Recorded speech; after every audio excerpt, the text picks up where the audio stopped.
Hello, and welcome to another great episode of Super Desperation Radio. I Play Winners' #1 podcast ever. Don't even go to the other one. Yeah. Yes, we are #1. And we would love to accept your gratitude and love for keeping the show alive for so long, but unfortunately Twitch chat has seen fit to not work for us today, so just tweet us about it. Yeah, sure. Something like that. Oh, where can they tweet us? They can tweet us at SDRcast on Twitter, or at the many fine Twitter handles that you see scrolling across the ticker screen right there. Good enough. If there anything, if it's any positive tweets, send them directly to me, talking about how I'm great. Are you Please. actually sick of the negativity? No, it's just, I'm great. Whatever. But if you do send negative tweets, Walkman will hunt you down on Twitter. Oh yeah. You better watch out. I might find out what your real name is and make you block your tweets and close your account. He's got nothing better to do. Also, if you want to participate in chat, feel free to join the simulcast on YouTube, which is youtube.com/iplaywinner. Chat there is working fine. Yes, it is. So, yeah, welcome to the show. It's our 34th episode. Not necessarily a milestone because we've been doing it for a year. So, no, it's not a big deal. We just do things as usual. But we actually have a lot of things to talk about today. I think. Maybe. Don't quote me on that yet. But topics will range between, I believe, character variation in top 8, as well as certain things that have occurred in the KOF 13 community as of late. Why don't you start us off, Chris? You want me to start off? I was waiting for Paul to jump in here. Well, whatever. I think Paul's dead. He's not even here, is he? All right. He's dead. I don't think he's dead. We lost our white guy, dude. This is the beginning of the end. You All ever right, read well, Lord then of the fuck what I Flies? just said. This episode is about big booties. No, Booyaka, stop. booyaka. Oh, God. Stop. Big booty holes. Up with it. I'll have to stand there. People wonder why I end up running the conversation most of the time.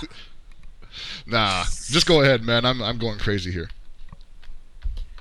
Oh, I figured you wanted to talk about the tournament over the weekend. So Oh yeah, there was some just start. tournaments over the weekend, wasn't there? I didn't know if I was going to say that for later, but that seems like a good thing to start it out with. We haven't talked about anything KOF related in like a month. So. Yeah. Well, let's see. We had the run back as usual, which actually got a surprising amount of turnout this week. Blah. I haven't done this in a long time. Sorry, I'm a little rusty. I think it was 13. 13. 13. Appropriate. 13. Noted players included Reynolds, Mr. KOF, Ricky Diaz, and the return of Luis Cha, who I don't think we've seen in quite some time since Evo, right? He wasn't there when I was there. He hasn't been there. He hasn't been to the run back since Evo. He was there a week or two before, but they actually didn't hold the tournament because there wasn't enough people. Both he and Yoshi showed up. Oh yeah, Yoshi also showed up. Good to see him again. There was a 1-to-5 exhibition before the tournament started on Mild Wallace's channel. It was between Reynolds and Luis Cha, and well, long story short, Luis Cha ended up taking it. I believe it was, I forget the score. It was like 5-4, 5-3. I think it was 5-4. 5-4. So Luis Cha taking it over Reynolds 5-4, and from what I'm told, immediately requests a 1-to-10 following the tournament. Not necessarily after he didn't request it after the tournament. He did it right after he won the 1-to-5. He wanted to play more.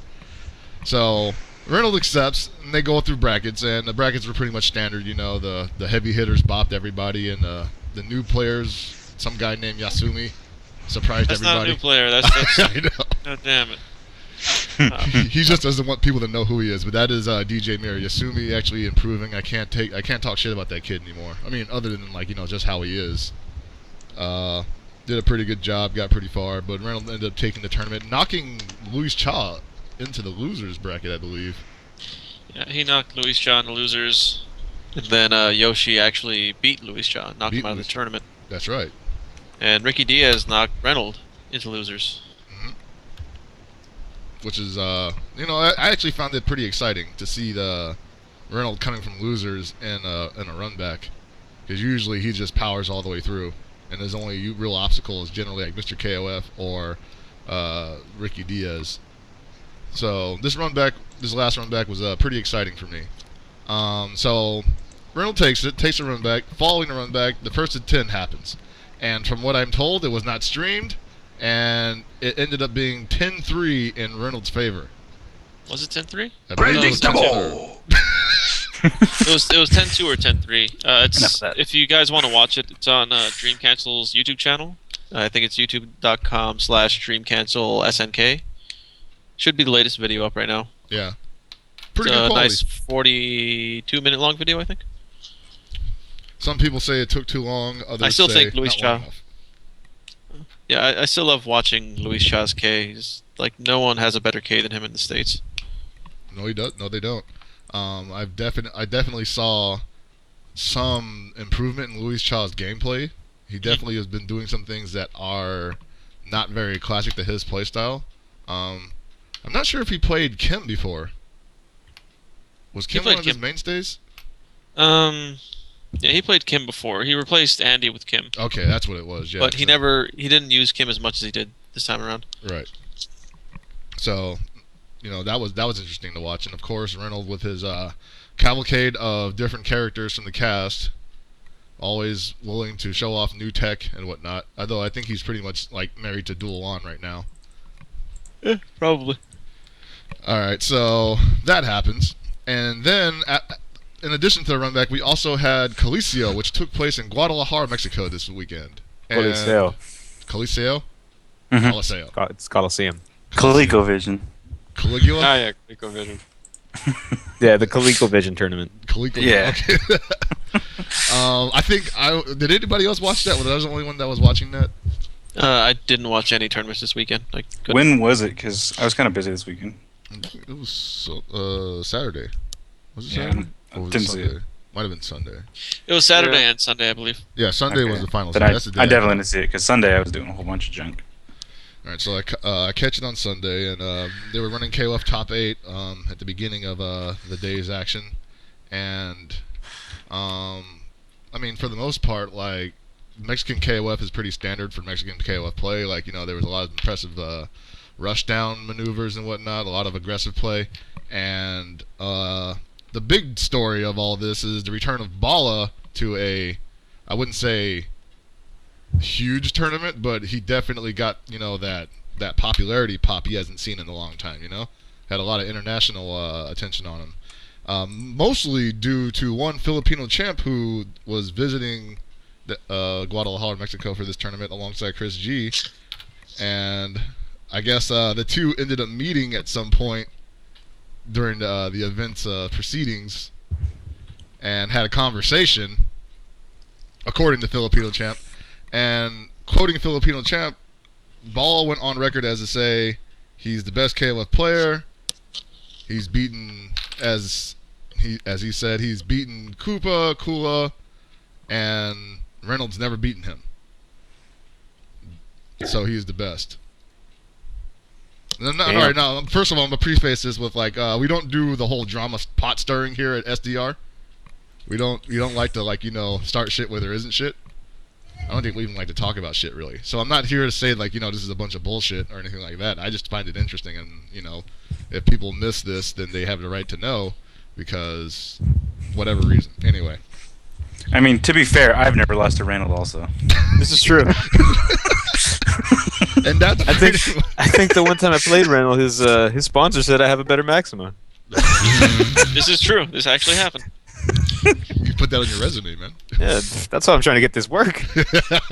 Honestly, is that even true? It might be, actually, because when What, he that- played Reynold back when he was here, he was the most dominant player in America. Yeah, he was. Even when Reynolds was on the show, he said Bala was the best, and he still wants to play him just to see how it goes. But the two played each other a lot. All the public tournaments, like all the runbacks and everything, I think Reynolds only beat. When I say beat, I mean knocked him out of tournament or placed higher than him in tournament because of knocking him out or sending him to losers. He only did that once at the run back, and he did it once at a UCI Ranbad, and that's during console. Pre-console up until Revelations, I think it was. Mr. KOF and Reynolds were dominant. They would beat everyone, like Bala, Romance, and the rest, like of the SoCal players. I think Revelations was the turning point when Bala just turned it on and just was amazing. Just started clowning people left and right. Yeah, so nobody's debating, the fact that Bala pretty much dominated the entire year of KOF action in 2012. Yeah. That's something that's going to hold forever. But the problem I guess I have with this is the fact that, I mean, whether he was serious or not, people play a lot differently than they did in 2012. Like, people have improved, and I'm not saying that Bala hasn't improved, but what happens in one year is definitely not a measuring stick for what happens the next year, especially when one of those factors isn't present. We all know that Reynolds won Evo last year, fighting out of a tournament bracket that probably, like, arguably included an even heavier, amount of talent than the previous year. We had a lot more. We had a lot more OG players come up. We had, like, Japan showed up in mass, and even though they didn't go very far, it was still like a much tougher pool of player base. And so basically, what I wanted to get across was whether or not you take it seriously or not. You literally can't. You literally can't say because Reynolds never beat Bala that Bala's still the best player this side of the globe, basically. Well, yeah, I mean, because that you could easily then say, well, okay, Mad KOF beat Bala and Randall beat Mad KOF. Right. And Yeah, that transitive property doesn't apply too well in the fighting game scene. Yeah, exactly. It never has and never will. Mhm. However, if this is something he wanted to basically put out there publicly, I think it could be great. Yeah. Because I think this might light a fire under somebody's ass, and that way it could drive people to get ready for the potentiality of KOF at Evo this year. If this was just some inside shit talking, then it doesn't really mean anything. But if he wants to stick to his guns on this and say, look, Reynolds never beat me, he may be the Evo champ, and this year I'm coming for him, I think that would be great. I think it'd be great too. I think it tells a really good story that I think the scene might have been missing for a long time. I mean, I'm sure there's plenty of stories that occur within the scene of KOF 13, but you don't really hear about them because heaven knows people love to talk shit behind each other's back in KOF, but nobody loves to say anything to anybody's face. Obviously, like when I'm hearing stuff from Filipino Champ about Bala, then I know that the whispers are getting too loud. Yeah, and honestly, the KOF community in Southern California could use a kick in the ass, because for guys who say they love their game, I don't see any of them ever show up to play it ever. Ever. Community out here is the worst bunch of lazy pieces of garbage I've ever seen in any game, ever. And it seems like they only really come out when somebody posts that, hey, this will probably be like the last week KOF will be at the runback or something. Yeah. Maybe they're talking about you. Damn it. I think what? Oh. Yeah. Basically, what Hellbox is saying is true. Anytime. So this is the third time King of Fighters has been, I guess, On the put top On the call cutting on block, blast, essentially. Yeah. So, King of Fighter numbers for the past week or month and a half, 2 months almost, have been under 12 entries per week. So it's not really viable for Level Up or Watts to hold the tournament anymore because it doesn't do anything for them. Yeah, it just takes up room. Yeah, and they can put in another game. I don't know what game, but they can put in another game. Blaze Or they Blue is could- coming out next week, or and that even- can easily take its or- place. Or even so they could just add more setups for other games and get out of there before Yeah. ridiculously late. So, Armando, the guy who streams everything, some of you know him better as IE Battlegrounds. He streams everything for Level Up. He was talking to Mild Wallace, the guy who always streams the runback for us to watch when we're not there. He went and told the KOF community what's going on, and everyone's like, "Yeah, I'll be there." They showed up, like not all of them, but the decent chunk compared to what's been showing up the past few weeks showed up. And I mean, I get it. Some people can't show up because of work. Some people can't show up because of school or whatever. But there are definitely people who put up pictures on Facebook of themselves playing on Thursdays with a group of friends and shit. Then they can actually be going to the run back. And I know it pisses off a lot of people. I know Wild Wallace is there every week. He just wants to get better, and he wants people to see what's going on here in SoCal. But he's getting frustrated because no one's showing up anymore. There's like he streams it so everyone can see it because people complained about KOF not being on Level Up streams anymore. So he took it upon himself to stream everything up until Grand Finals. But then at one point he streamed everything. He's pretty much seeing that there's no reason for him to show anymore if no one's showing up. He's been, I think, 3 or 4 weeks, or he came 3 or 4 weeks where they had no tournament because there weren't enough entries. So he wants the community to show up. If they don't show up, Watts is just going to drop it. It's kind of funny when you think about that too, because everyone's like, they were complaining like, why isn't King of Fighters on stream? Why is King of Fighters on stream? It's like, well, here's the King of Fighters stream, and then you look and it's got like what 40 viewers. People don't. They just want to complain. People just don't. That's all it is. Yeah. It's like whatever. You guys aren't even trying to help anything. Well, No. it's People the just- KOF. Go on, Paul. People just want something without having to work for it. That's really what it boils down to. Well, if they want Like that, people- go play League of Legends. Yeah, exactly. It's the people don't want to learn, they don't want to leave their house, and they want to be spoon-fed everything. Yeah, because I And- mean, like, Again, it's okay if you can't make it. No one cares because everybody's got their own thing. Mhm. But don't come out and start talking all this mess about how nobody supports your community. You know, we're the best community. We do so much, and then you don't show up even once a month. nobody Now- supports my community, not even me. Yeah, exactly. And I mean, like Gibby was saying, I understand if people have jobs, they can't make it every week. But even if you have a crappy job that has crappy hours, you can switch shifts once a month to make it. Yeah. And nobody Um, does this. I mean, nobody does Well, this.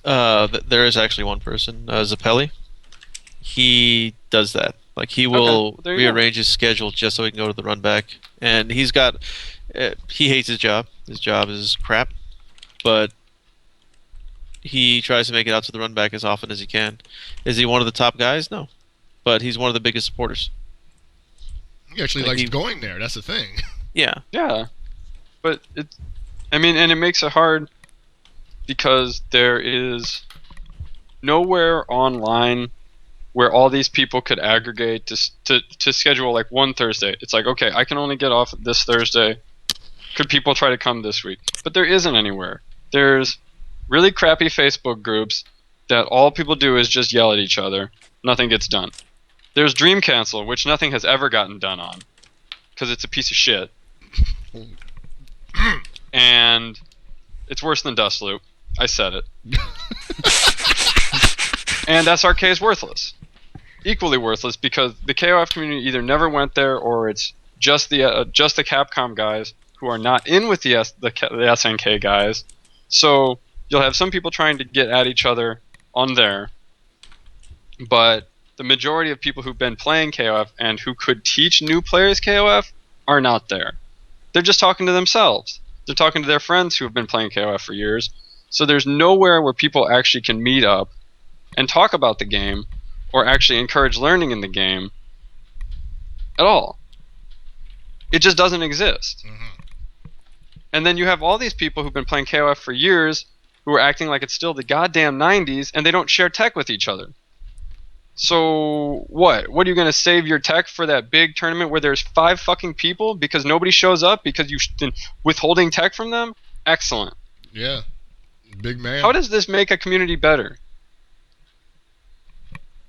It literally doesn't. And this may seem like a tangent that we went on, but it actually just pretty much explains why a rivalry between Reynold and Bala could be such big news, even though it's a year old. You know? Right, because maybe it would actually encourage people to be excited about the game. Yeah. And why get excited for somebody else when you could just get excited for the fact that, you know, you've improved? And so, I still don't think it's a bad thing between what's happening between Reynolds and Bala. But what I think is bad is the fact that it took that to get people talking about it again, more or less. Yeah. In Japan, it's getting played again. They just released it on the Nessica system, I believe.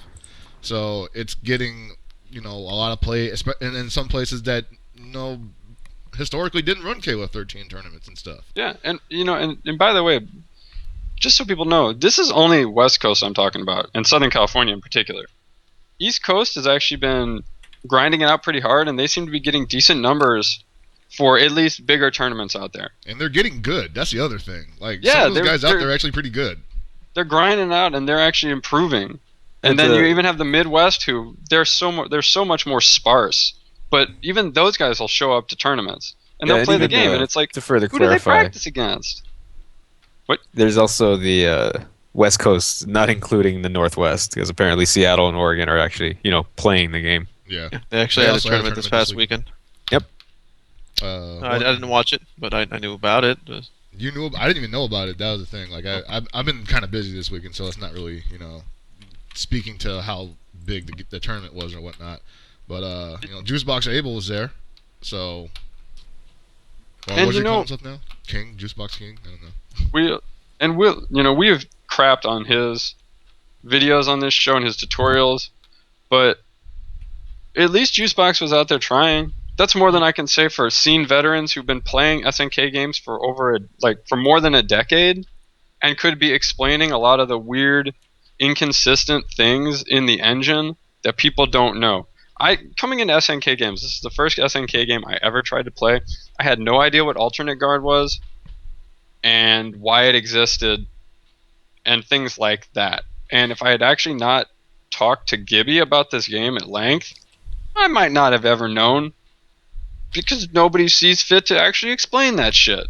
Well, in your defense, the majority of the King of Fighters community here in the States didn't really know much about the game mechanics. I want to say about 95% of the players had no idea what alternate guard was until, 3 years ago? Like 3 to 4 years ago? A lot of people, when they first discovered it or first learned about it, said it was useless, it's pointless. But what was it? I forgot what made it big. Someone made a tutorial on it, and it was probably Juicebox. No, it was Phoenix. I think Phoenix did the tutorial on it, and then it got big. Juicebox made the video for it, or I could have that wrong. I can't remember. But the other issue with the King of Fighters community is they can play the game, but they can't explain the game. And I know this because I've known just about all the top names in the scene for over the past 15, 16 years. And out of all of them I've met, there's only maybe 4 big name players who have been able to actually teach people and explain what's going on in any given, not any given situation, but most situations, while others just play and say, that's normal. That just always happens. I don't know why it happens. Just accept it. Don't think about it. Like, I remember we were trying to, I didn't know what alternate guard was called. We just called it throw and vol blocking at the time. Wiggly blocking. Yeah, actually, someone called it wiggly block. That's the funny thing. We coined it throw and vol block because we didn't know what it's called. Alternate. I don't know how alternate guard came up, to be honest with you. I don't know if that's the term the Japanese came up with or someone in the States came up with. But when we found it, we all started using it. And by we all, I mean 6 of us. No one else was using it, and people didn't understand how it worked. We explained it to people that we were fighting against, and they still didn't use it. We explained how to beat it, and we explained not to throw when you see it. But people kept doing it. People just didn't learn. Like, a lot of the KOF guys just didn't absorb much back then.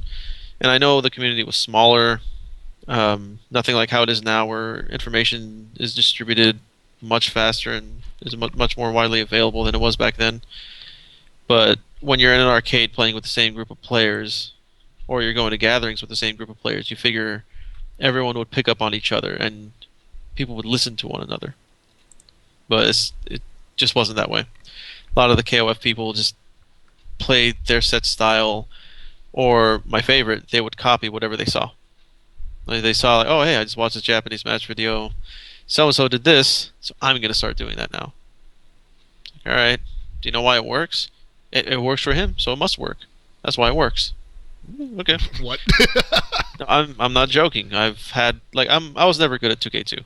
I keep telling people this, but I understood the game. I knew the way the game worked. I knew why certain players did certain setups and so on.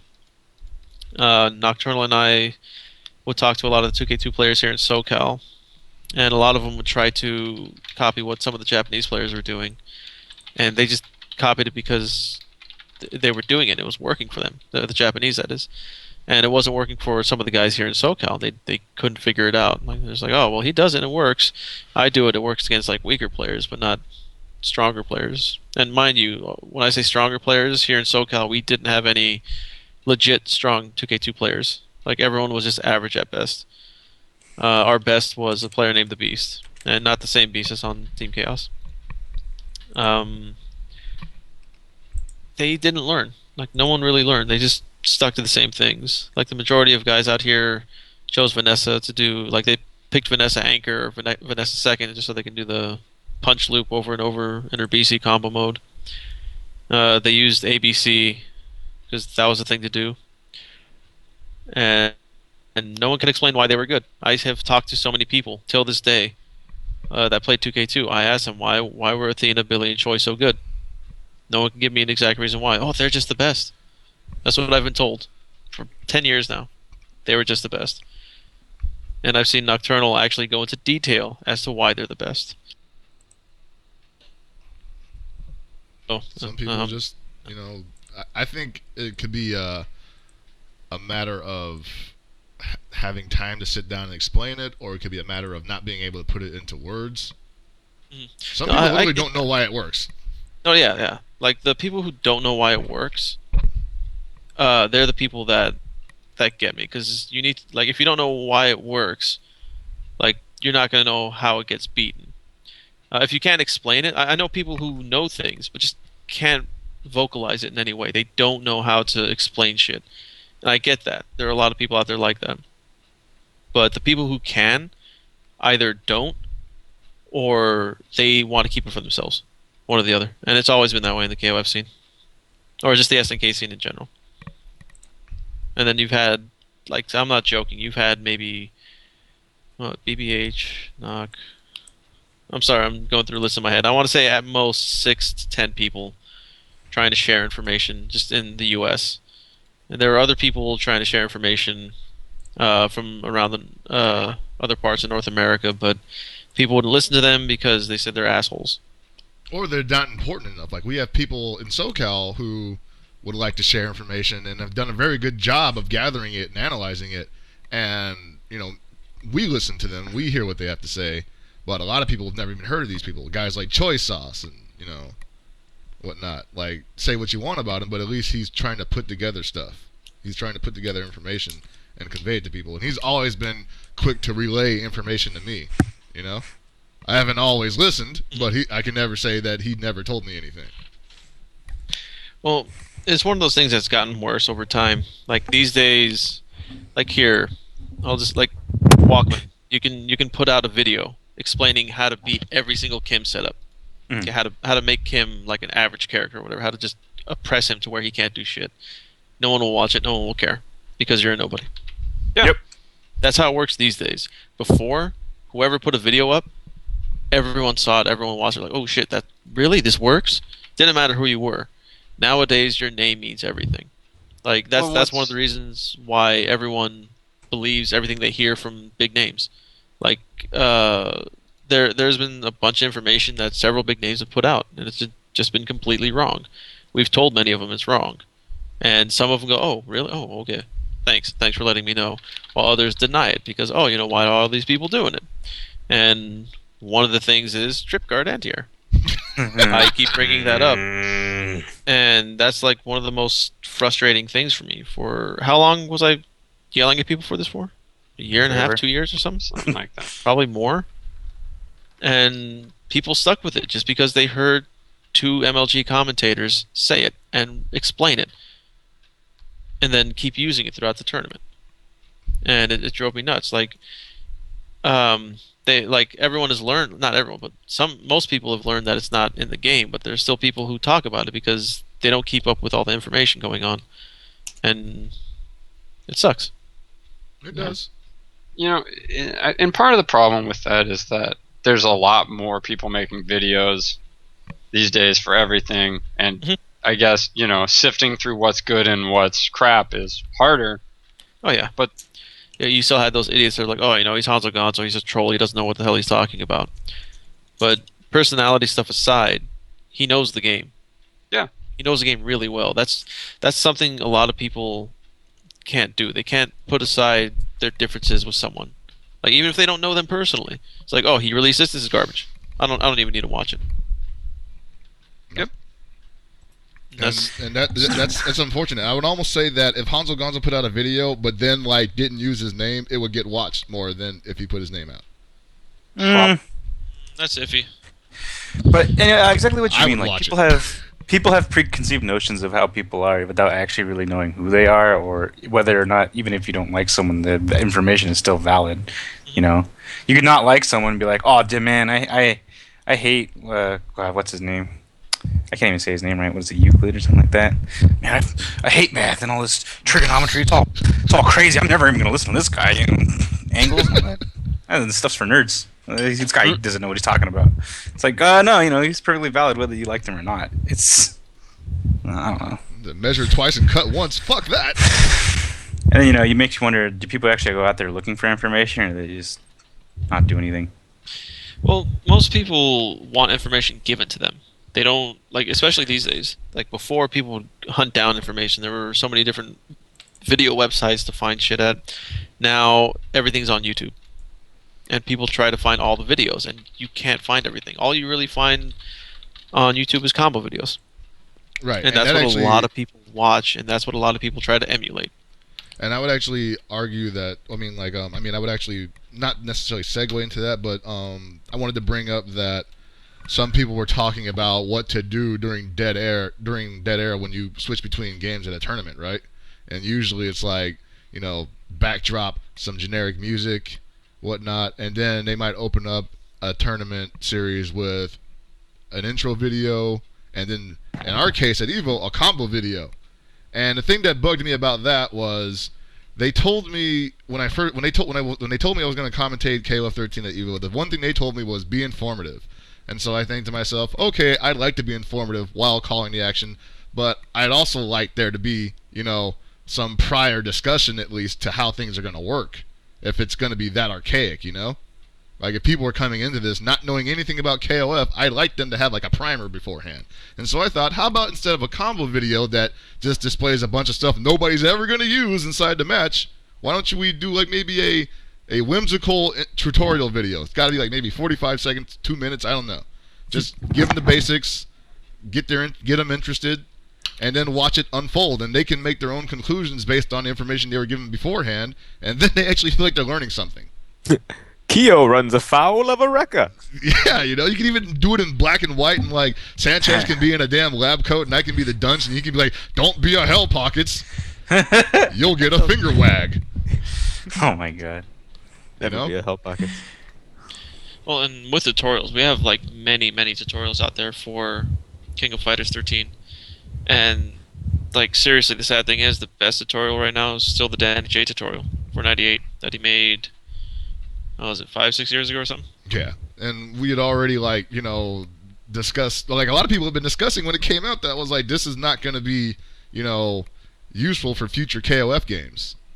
Mm-hmm. You know, it'll teach you how to play older games, but not necessarily, you know, a new game that hadn't even come out yet. And then when 13 came out, the mechanics ended up being way different anyway.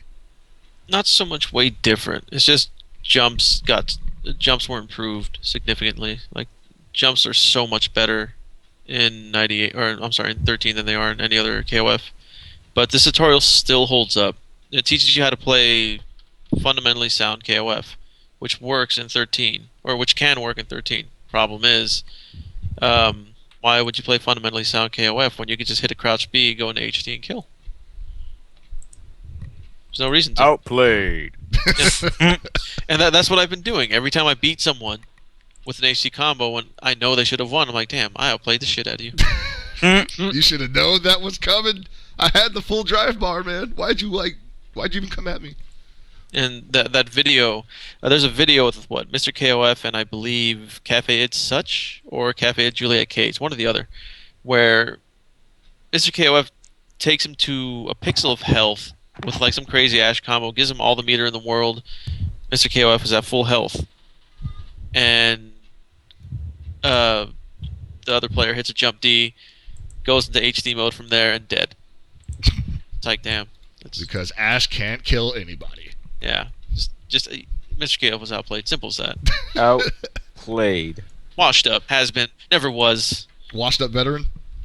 Oh, yeah. Washed I up. called him a has been and never was. I don't know what you're talking about. But yeah, that's the thing. Like, and Mr. KOF is a great player. He's in terms of like basic KOF, he probably has some of the best fundamentals in KOF that I've seen out of anyone here in the U.S.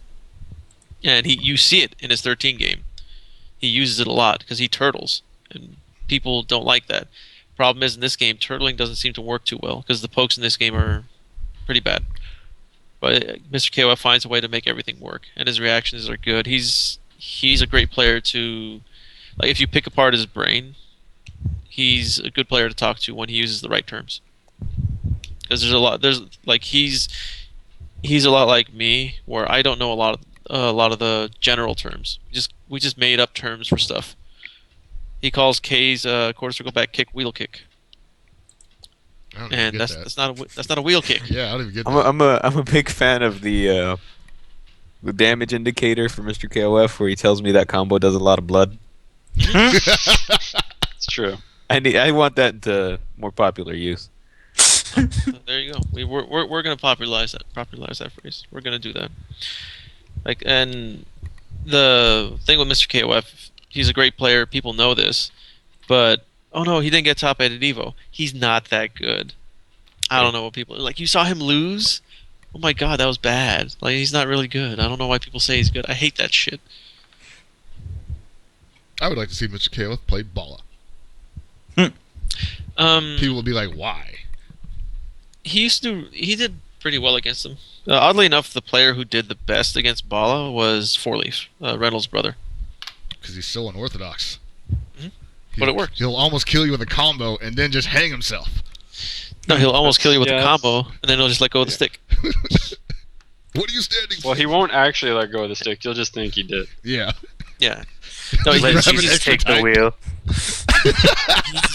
he's also another He's like, fundamentally sound Aaron player, Rodgers, take the wheel. and he gets no credit for anything. Like, he's a really, really good player, but he just doesn't show up anymore. He was one of the best KOF 11 players in the country, one of the best 98 UN players in the country, all this stuff, and like people just don't know who he is because he's not big in 13. He's not a top player, I guess you could say. He's not placing top 8 at Evo because, you know, if you don't place top 8 at Evo, you're nobody. Well, the weird thing is about KOF was like, I mean, arguably the biggest thing for KOF 13 when it first came out was, you know, Arcade Infinity, and in NorCal it was Southtown Arcade. And so, like, a lot of names were known throughout those two venues, and, you know, Four Leaf was one of the many people that was part of those crews. He came up here to play us, and people still don't know about him. You know, they know more about me than they know about him, and I lost to him. I lose to this guy. I haven't done shit against this guy ever, except for SCR 2011.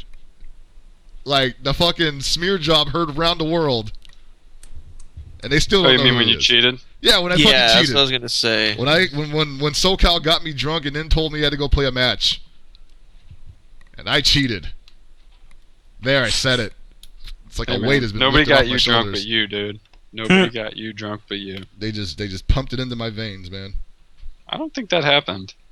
I You think weren't that's there. legal. You can't say it didn't happen. That's true. That's true. I can't. Right. But anyway, like, the point is, like, you know, like, all these things happen, and, you know, and, like, Four Leaf is still my favorite KOF 13 player because I've had so many great matches with him. One of my first really good matches was against him on stream, and I mean, I just feel like he's never gotten any credit. And this is back when people would say I was good, which I still don't understand. And I would say, like, well, what about that guy that beat me, you know? And they're like, oh, you'll get him next time. I'm like, no, I won't. That guy's got years on me. And I'm not that serious. And he's Reynolds' older brother. God damn, what do you got to do to like get some respect around here? Yeah. I know he didn't teach Reynolds how to play KOF, though. I'm pretty sure he had an influence on it.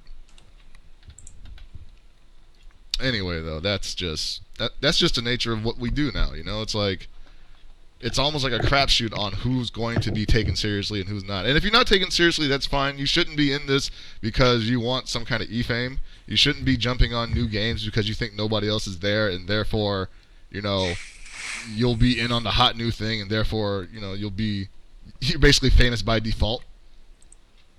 You know, it doesn't work that way.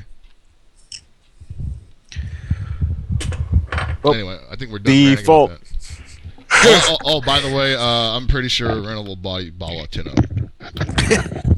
I wouldn't say that, but I would think Reynolds would take this. Weren't you the one saying you'll put America's Dead on the chopping block for that?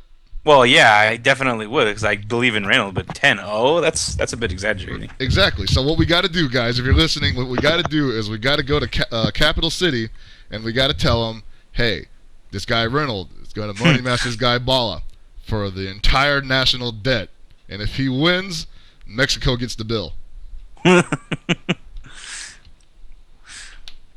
think it's there's an idea. Yeah, I think it's a great idea. But anyway, that's all I wanted to say about that. You know. Would you like to move on, Alex? Yes, quite indeed. Verily. So, this is something I was thinking about the other day when people complain about scenes getting stale or games not being as exciting anymore when it comes to finals.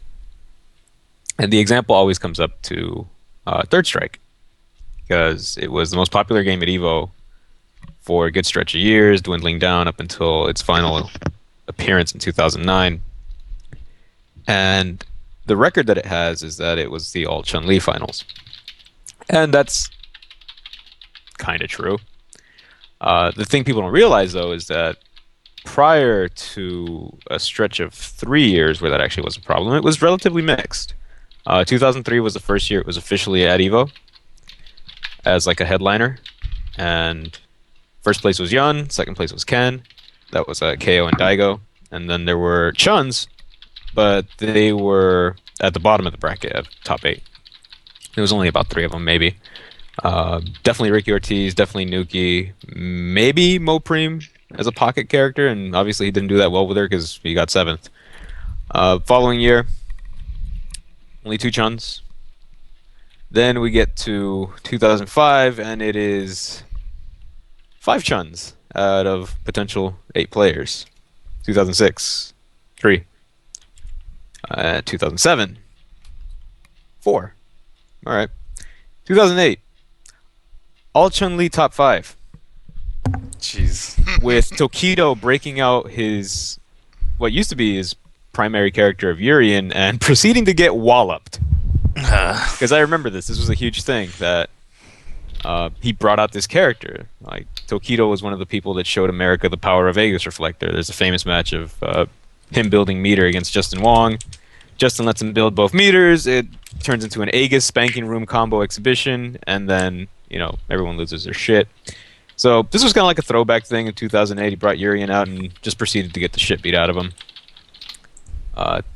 2009, the year that doesn't matter, so I'm not even going to mention it because it was teams, and there wasn't any real international appearance. First place was Justin Wong and Issei. Issei probably the only actual Japanese player in the tournament. Everyone else was from the States.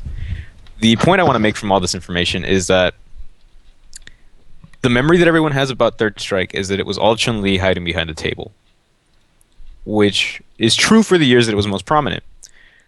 2007, I believe, is the year that it was one game. Let me double check my records real quick. Looking for one name. Yes, Mike Wakefield. That is 2007. Who is this Mike Wakefield? That is a tale for another time, sir. But this was a single game tournament. So the reason it was single game is because of the number of entrants. Now think about this. This was only about 400 to maybe 500 at most entrants, and it was deemed to be so dense that the games were from a 2 out of 3 set down to a single game. There was still a double elimination bracket, but it was only one game per match. Think about how ridiculous that sounds compared to today. Yeah, This is just a quick aside, because now we have like God knows how many hundreds of people that are playing Street Fighter 4 and Marvel. I mean, think But- how fast a game can end in Third Strike too. I mean, people complain about 2 out of 3 Evo for certain games. I don't know. I mean, I can definitely understand games like CVS2 that are eternal for a single match, and that being brought down to one game. Third Yeah. Strike's a weird case, but that's not really my point.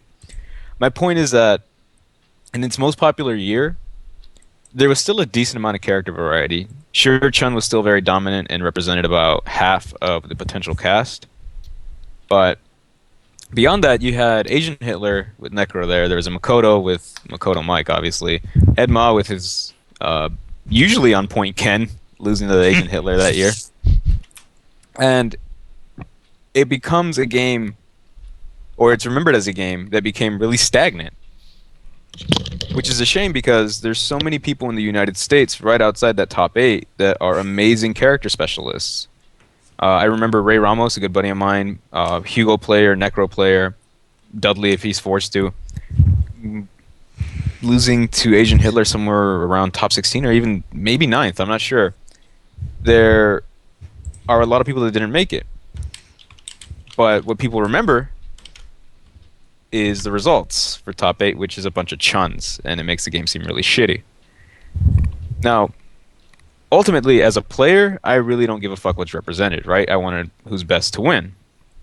So, what about people that aren't as intense as a player anymore? Like, this has obviously become a bit more spectator-oriented.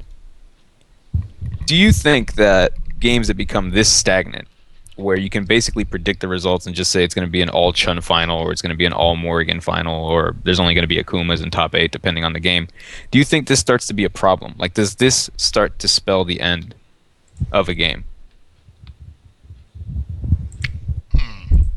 I think it's hard to watch the same thing over and over again as a viewer. I think that's where you have a lot of issues, like people hating the Yankees or the Lakers because they seem like they win all the time, and nobody wants to see that. Yeah. You see, I can understand that, but from what I say is that seeing the same people in top 8 isn't that big of a deal because people are playing to win, and that's the ultimate goal. From a spectator point of view, it gets stale, it gets bad, it gets boring, and it doesn't necessarily help the community. Especially, if other people want to play the game, be like, oh, I want to play, but do I only get to play this character? Do I get to play anyone else? Do I get to expand my horizons or anything like that? And I can see how that becomes an issue. A character becoming, seemingly the most dominant, or legitimately are, and it can cause problems. But I think that obviously, the best way to have it is that you should just character variety is great, but the problem is that the player's fault, or is it necessarily the balance of the game's fault, where things just kind of always end up happening to where you have these certain characters that are just way more dominant than others, or team compositions or anything like that, to the point where maybe the onus is on the game company, or depending on how people play. It's I'm not saying you need to overbuff or overnerf anything, but people need to look at a more rounded balance when it comes to these sort of things, so that we can have people who like, oh, I got this character who gets countered by that, but I can beat this, and it just has a whole ability, or characters that are good and have tools to deal with the situation, while they might not be the most optimal, they can still make do. So I think in the ideal world, character variety, it would be the greatest thing, but it comes from this sort of also ideal game where you can have balanced characters for everyone. But at the same time, people are so concerned about winning that they will only play what they deem to be the best characters, and unfortunately, a lot of other ones are left behind. Yeah, but then something magical happens after maybe as long as a solid year of stale top 8 can go down, and then one day some guy from parts unknown, sometimes Japan, shows up and just blows everybody up with a team or a character that everybody had completely forgotten about. And Yeah, then that's all of a always- sudden, interest is renewed. Yeah, like a character specialist is definitely a great thing. You know, you have people who will just legitimately just like, I like this character, I'm going to play this character, and they're going to keep doing it, and they'll be the best at that. But even then, you know, like they can still garner some wins, but just because of pure matchups, that they can lose ones that just because it's based on character, which is rather unfortunate. But still, character specialization is really, really nice to see, or being able to play multiple characters at a effectively high level. And really, But- that would be, I would argue, I think that's more exciting to see a character specialist. Even if that character is a top, like, level character, Yeah, to see somebody take that already known top tier character to a level that nobody else has ever seen, it's still pretty exciting to watch. that's true. Or even if it's a character that's not the highest tier character in the game, but someone who's still solid, has faults, but you know, this person just plays so well that it doesn't matter, you know. And it was nice to see that, you know, for certain games. Yeah. But it just seems to happen less and less these days, you know. There's And- a interesting note in the first couple of years of Evo Third Strike. KSK made it to 4th and 3rd or 3rd and 4th. I don't remember what year he got which, but that's pretty high considering he was Alex. Yeah, And having to go through what is, you know, undoubtedly a sea of chuns, that's no small feat. No. That's So def- having this sort of like Cinderella story aspect to, you know, these character specialists is really neat, and especially neat both for a player perspective because it gives you a new insight to the game, but also as a spectator because it gives you something to follow. Like you really want to root for the underdog most of the time, unless you have like some sort of personal attachment to, you know, Daigo playing Ken in every game or whatever the fuck. Mhm. But what's going to happen to games that have really stagnant top 8s, be it the character matchups or just the players themselves? Like, Hey, Superman, how's it going, Superman? everything's really good on Krypton until it blew up. I'll tell you what's going to happen. Capcom will wait a year and a half and release a new version of the game in which they switch the tier orders around a little bit so that there's different characters in. T-Hawk is now too good. He shoots I don't his think- eagle at you. I think that's fair. You know, we felt that T-Hawk was a little too weak, so we gave him his option select from Street Fighter 2 for Old Hawk. You know, just in case. Just in case. Wow. It's like, we took away the whiff animation on his jab command throw. Yeah. It's just Actually, that one jab that's always out.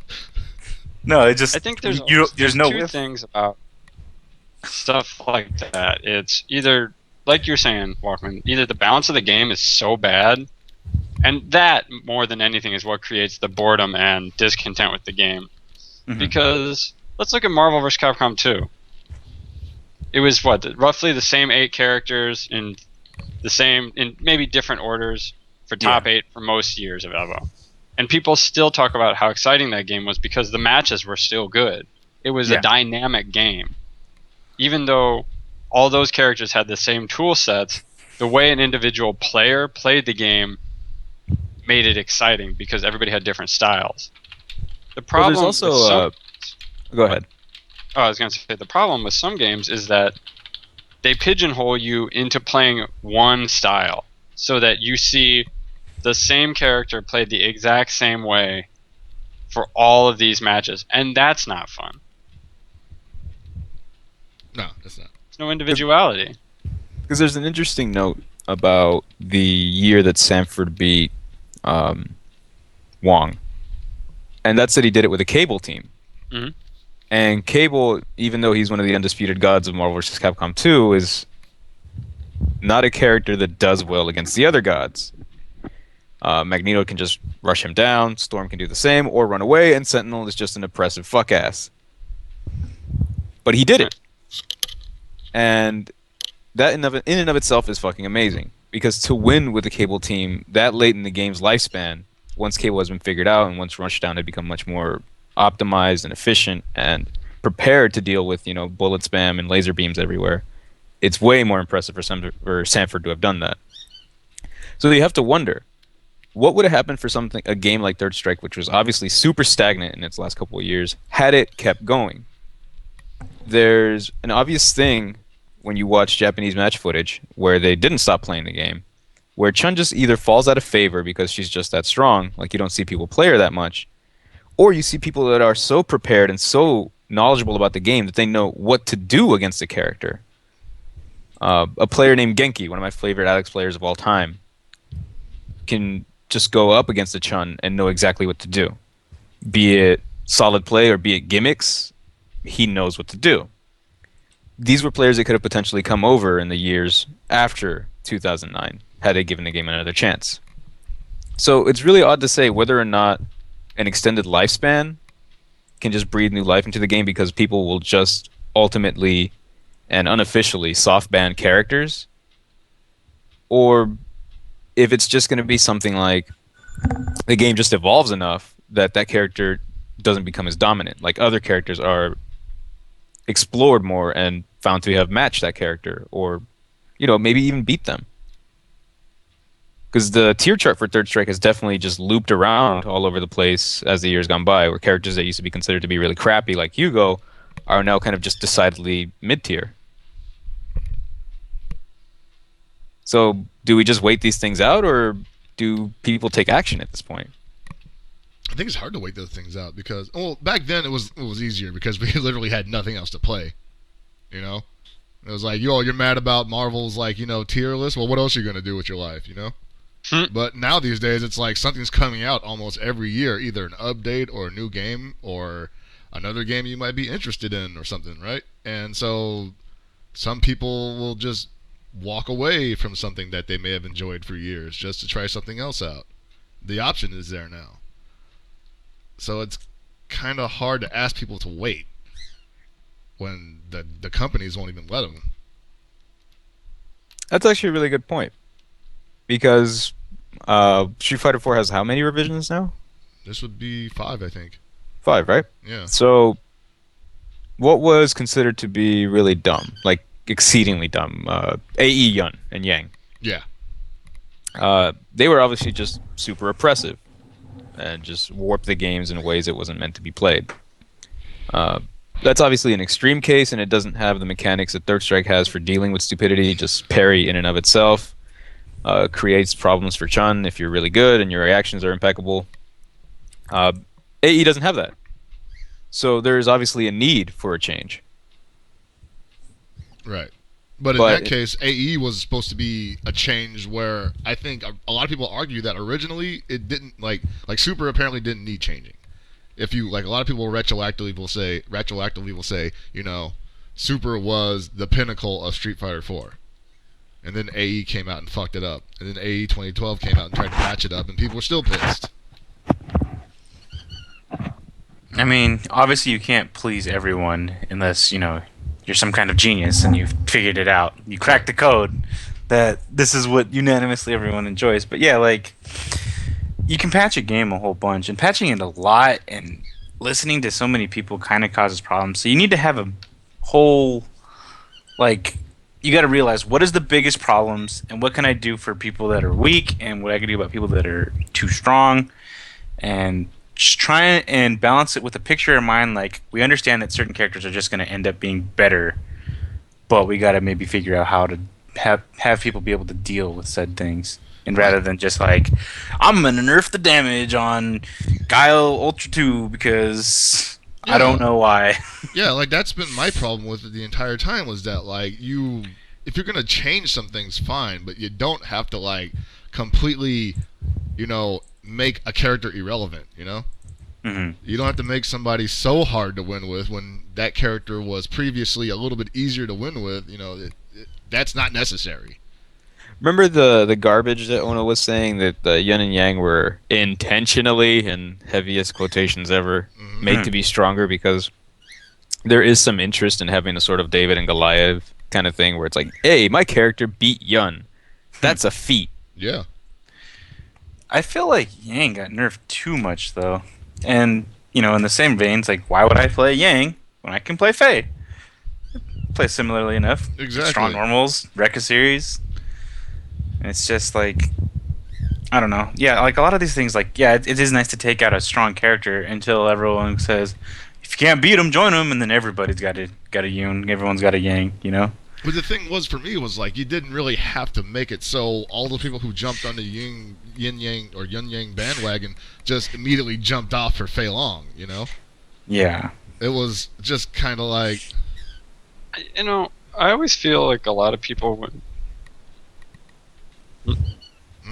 Go for it, Chris. oh no, I was just gonna say it's just kind of like you sort of like it's almost like you're apologizing for everything you do as a developer. It's like you're saying, oh man, we overlooked this, so we're just gonna take it out, and we're sorry that you had to pay money for this, and you know, I just feel like that's not the way to do it because nobody learns.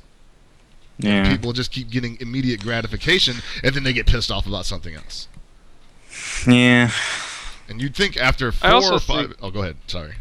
I was gonna say, I also think that a lot of this love for these David and Goliath stories and fighting games tends to come from people who were around for Super Turbo and its lopsided matchups where, you know, when you watch somebody like Kusumondo beat a Ryu specialist, people are like, wow, that was amazing, you know, that's an 8-2 matchup.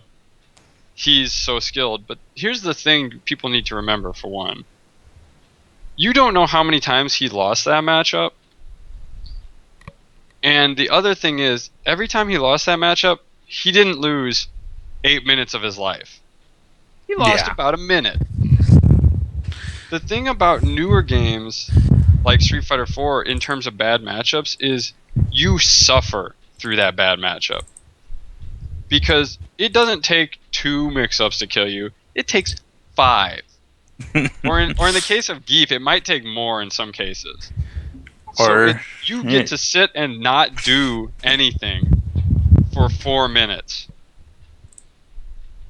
That would make me not want to come back. If I lose a game quick and I'm done in a minute, I might just think, okay, I can get him next time. But if you just seriously sit through some guy slapping you in the face with Sagat Roundhouse and your Geef in vanilla, I'm not really sure I wanted to have come back for that. Got me slipping. That's exactly what I was gonna say. It's like you think about like certain matchups that are just terribly bad, like you know, like your 7-3s, your 8-2s, and then you just think about, oh, this matchup isn't bad because he jumps in and kills me. This matchup's bad because I can't do anything, and once I try to do something, he stuffs it. You know, like Yep. that's horrible. It's like the matchup is based on him playing as defensive as possible, and I have to make the mistakes. You know, it's like. Oh And it's not man. even mistakes. I made the mistake of trying to hurt someone and win the game. Like, this is my problem. So does anyone I remember tried to the win. story? I lost. What happened? The story of Ultra David's nearly quadruple perfect, What? where he played online Tony in like a vanilla tournament and basically just got shipped up and packed out. Just gone. He's out. Yeah. Nearly 4 perfects. Zangief Yeah. versus Vanilla Seth. Ugh. See, that sounds And painful. what's funny is people will try to bring up other games, like, oh, you know, there are plenty of really stupid things in this game that make it unfair. And in fact, let's look at, I can even use Super Turbo as a great example in this case. If you are Honda or Geef, and you ever manage to knock Dictator down in the corner, he loses. It's an almost unwinnable situation for him. Mhm. He has to build meter and reversal super out, and he gets nothing. He gets to get out. That's his big win. He's That's like yeah, I got out of the corner. Now I have no life. that's Again. Not very free. similar to like the Honda Old Hawk matchup. It's like what you want to do in this matchup as Honda is never get knocked down because the second you get knocked down, you're not getting back up. It's over.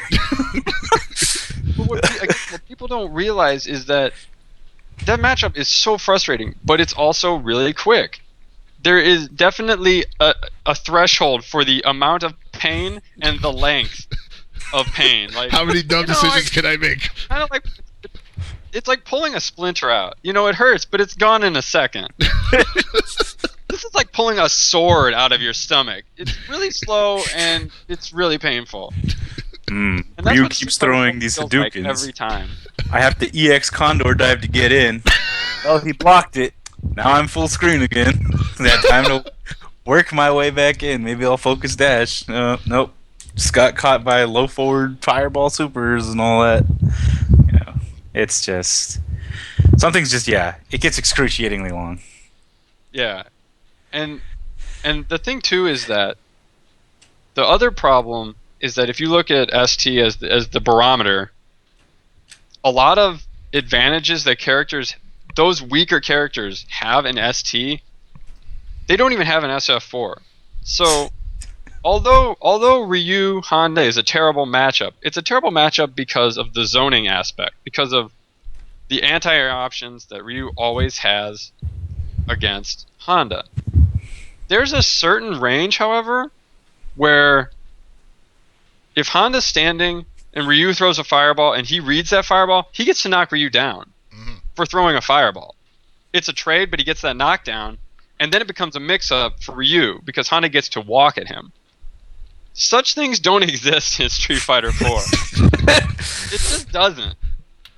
There is never a time when I feel like, man, I got that trade, and now I'm still in the same exact fucking predicament. What the hell?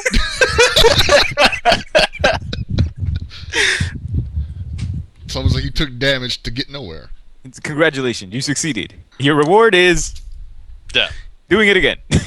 Yeah, I traded my Far Fierce with his fireball. I only took like 40 damage. He took like 120, but it took me about 7 fireballs to get here. So. all right, but in this case, then like a patch or some kind of edit would be lucrative, you know, because when you're. All I'm saying is what should happen is that jab headbutt should just fly through fireballs. You know, I think Well, I think this is a good change. You know, help the matchup. Hey, Serlin, shut the hell up. But what it comes down to is that there are just things that are static and boring because of the way the characters have been built. 3S Chun, nobody will disagree that she's a problem, that she's the problem. If you even consider Third Strike fun, you might not the minute you realize that competitive Third Strike is you have to get over the Great Wall of China, which is Chun-Li. I think the problem with Chun-Li is the fact that she was added to Third Strike after 3 games.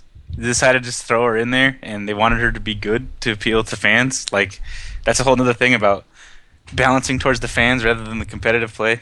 It's just like, yeah. Well, this is the thing they would do with Billy Kane in 13, man. Like, they just threw him in there, and they were like, well, what are we going to give him? How about everything super fast? What are we going to give him? Less frames of animation. Dun, dun, dun, dun, dun. And he's got I third think reach. that's a really good example. If you ever intentionally make a character good for any reason, whether you the developer like her, him or her, whether the fans like him or her, you're doing it wrong. You're fucking up. Yeah, I mean, look at KOF 13 Arcade Raiden. Well, there was nothing wrong with that. Oh, yeah, there's no problem. You just Like, had to kill him in 30 seconds. I mean, He was a he's time still bomb. a decent character, but like, it was just ridiculous. All you had to do was play Raiden in an arcade. You win. Well, there was an You- anti-Raiden character. And Yeah, his but name it- was Maxima. Well, let's just hope that who am I gonna put my Raiden? Because Yeah, right. You couldn't even zone him. That was terrible. Dude, it was literally a time bomb. The round starts, you just start counting to 30. Yep. Because as soon as that clock hits 30, you're probably gonna die. Yeah, you're just like, oh Yeah, shit, what like- time is it? Uh-oh. going So back you- to what Paul said, it's like I agree. It's just don't go thinking I'm gonna make this character good on purpose. You know, like there's too many games that happen to that where they're like, here's our main Ryu-like character, but we better make sure he's good because he's the hero. Welcome to Breaker's Revenge. Well, they did that with what the hell's his name in Unity the main character Hyde. Yeah, they made him super fucking strong in a lot of the early iterations. Like the dude was like, well, everybody was fucking dumb in the early iterations, but he was one of the first people to like really open up that game's 100% combo possibilities. Like people were just like, oh man, he's gonna have to end his combo eventually. Oh wait, that's when he still had that like berserker slash move that like ran through you and crumpled. Exactly, and then he'd put you, and he usually did it out of the corner because there's no downside to it. Yeah. So speaking on that, he's definitely a lot more balanced now. Oh yeah, definitely. I hardly ever see hides anymore. I mostly see I see a lot of Hildas these days. Yeah. Well, and then in response, I see a lot of Merkava and Carmine, and then Oh, she gets put Carmine. away. Carmine back to normal finally. For a second, I was like, "Oh no, they did. They like, come on, don't nerf him. He already hurts himself. Come on." But going back to what Alex was originally making the point about is that it's not necessarily just the character that makes a game stagnant. It's the lack of options that a character can play with, or that characters opposing that character can play with. Yeah. When you watch a match and it's literally one character just getting slapped around for round after round, and it's not like it's a fast thing, it's like walking into Sagat Roundhouse for 2 minutes, that's going to kill your hype. That because it's not fun to watch. And I hate to put it this way because I enjoy turtling, but most people don't like turtling either. It's why people hated Justin Wong for so many years, because he didn't do anything. So people need to realize that that's a problem too if you're looking at this only from a spectator point of view. Turtling's going to be boring. Games that limit what you can do, not only because of your character's limitations, but perhaps because of the other character's options. If I can say safe jump, option select every backdash and non-backdash wake up you have into some kind of possible unblockable setup, Street Fighter 4, your game is bad. Yeah, I mean, it's just like, it's even like in shooting games, you know, people go like, oh, look, I hate this guy, he's such a camper. You know, why is this guy camping the whole time? It's like, it's a legitimate strategy. Yeah. But it's not fun to watch. I brought my s'mores and a campfire. And my op. Yeah. Oh, yeah. I want to shoot you in the pinky to do 120 damage. I'm such a good player at this game. Ugh. Oh man, original Counter-Strike? Yeah. So, I bought flashbangs. is there any more on this subject? Because I would like to talk about something else. I think that's it. Take the floor, Tony. Okay, so right now, as we can see, Mr. Wizard has been talking about what anime game do you want to see. Now, some people don't understand why Guilty Gear and BlazBlue are considered anime, and I don't know what their criteria for anime is. But out of the 3 games he mentioned were Guilty Gear Plus R, Chrono Phantasma for BlazBlue, and Persona 4 Ultimax Ultra Suplex Hold. And he was asking, out of one of those 3, what would people like to see the most? Third strike. Well, out of those 3. Oh, you said 3. My bad. Okay. I just heard 3 I and thought just you said immediately. 3S. Yeah, I said, I heard out of those 3s. Honestly, I think we're all going to say the exact same thing of what we think should be the best there. Because, like, there's obviously things that we want. Like, I'm sure we would all love to see Guilty Gear there. I'm not sure if that's what your actual opinion of what you think objectively the best would be out of all the 3. But personally, I think out of all of the 3, BlazBlue would probably be the best thing to have at the game, because it had some carryover from the Guilty Gear players, and some of those turned into Persona players from there. But it seems to be the more main right now it's the main game for anime players. It's one that a ton of people play. People are still too reluctant to play Gear, and I feel that if it got in, we would get more players, but not enough players. Like, it'd be like, what, 70, 100-man bracket if we're lucky. Persona 4 is good, but some people think that, might be too simple or certain things, and plus we don't know what the time frame, if it'll actually be released in time.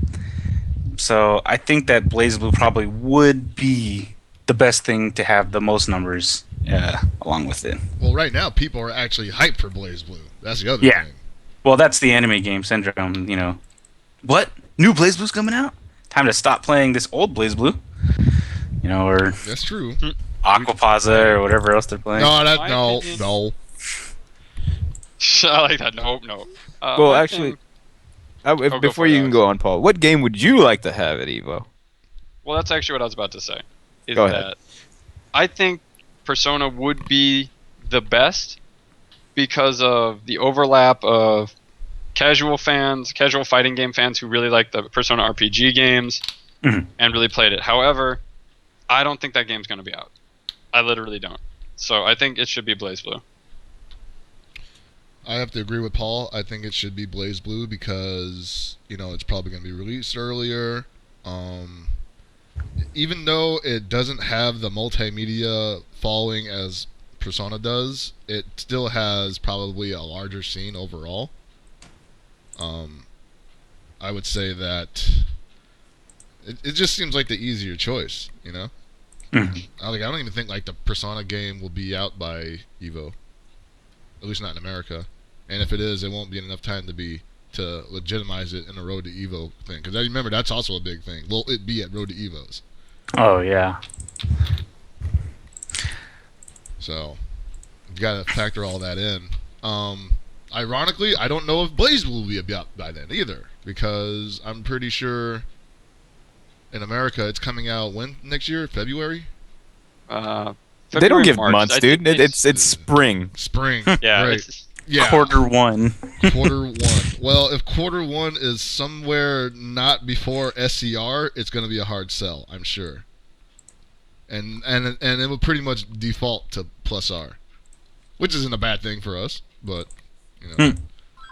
it just may or may like the way that plus R is performing right now, like it came out, and I don't think anybody really understood that until people started talking about it on Twitter and SRK, which is fine, but there was pretty much like there was no big, whoa, we've been waiting for this forever, and you finally gave it to us, here's an awesome trailer for it, and blah, blah, blah, and no, here's a patch that you have to hunt for on Xbox Live. And That's you have weird to that you hunt have for to that go shit. Yeah, that's weird that you have to go find the patch. Yeah. Like, I seriously was, like, I thought it downloaded automatically, and, like, when plus R wasn't on my fucking screen, I was like, what the fuck is this troll shit? Obama! You embargoed the DLC? Fucking congressman. Stupid government shutdown not letting me have automatic downloads. But yeah, so like, I mean, I would love to see plus R at Evo, and speaking as a fanboy, I want to see it there. But at the same time, I know there's just not the numbers right now. Like me and Paul were talking about the runbacks showing for plus or just regular Action Core last week on Thursday. And what'd you say? 5 people showed up? 6 people? it was Well, no, it was actually- 6. A manly actually, 6 people. Man, It is plus R at the run back. No, yeah, it's been Oh, it plus is R. plus R. Okay, It's been plus R. Okay, it's plus R at the run back, and only 6 people showed up, and like SoCal is a really big Guilty Gear fucking community. Like, Not a very good community. not a good but one, big, but it's yes. a big one. Big, yes. It is definitely one of the ones that they spoke of in the old days. So I just feel like the Guilty Gear community on at least the West Coast has similar problems as the KOF community with just people staying home. Mhm. I mean, East Coast has been running Guilty tournaments. Team Stickbug's been doing it every 2 or 3 weeks. They haven't been getting huge turnouts, but it's been consistent. They have new players and nothing out here. So I don't know. I don't know, man. It's a rough sell. And the cool, I mean, the worst part about it is like, Mr. Wizard wants a game ready to go, basically. And Yeah. I'm not sure we can produce one for him. Well, that's why I said I think excuse me, the Blaze Blue will be the best avenue because it could get players from Japan here, which I think is what EVO wants. It is considering itself the World Finals. I think EVO wants an international presence. Mhm. I think what makes it a hard sell for EVO in general is that a lot of the Arc System Works games aren't really big anywhere but America and Japan. Games like KOF and Tekken have big followings around the world, actually. Right. That can't be said for Arc Systems games. And I think that's a huge issue, whereas even if the American KOF scene starts to drop off the face of the planet, there are a lot of people last year who came from a lot of different countries to play that game. Right. And that makes it exciting because you're like, man, I've never heard of some of these people, but I've heard of where, the scene where they came from. Like, I've heard these guys are really good at this game and that they play really unique. But when it's just a smaller American community and then a larger dominant Japanese community, you know that if Japan sends 10 people, they're probably going to win. No, that's true. And That's it can been easily something- be less than 10. It's like probably 5. It could be 5, and that would be top 5. And it's been like that Yeah. for like ever. Yeah, Persona 4 was the first time, I think, ever that the majority of top 8 was not Japanese players. Although Spark did win BlazBlue in 2011, I think, which was super exciting for me as somebody who is a big ArcSys player to see America actually win the game. We probably wouldn't win gear. No, we wouldn't. Yeah, definitely.